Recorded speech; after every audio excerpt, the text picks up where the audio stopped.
Санаа холимогдлооны тамирч Айлгэрмагийн Тэмүүлэн байна. За одоо энэ NFC тэмцээн дээр 61 кг Казахстан улсын тамирчинтай тоглож байгаа.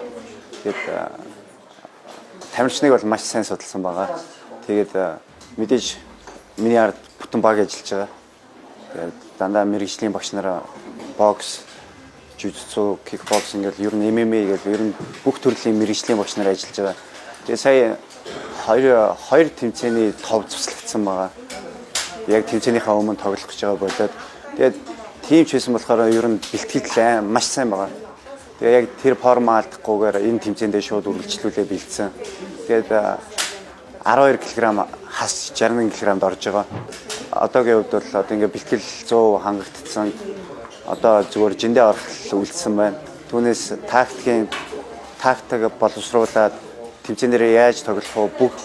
Бүх асуудлуудаа зохицуулаад бүгд жин там болсон байгаа.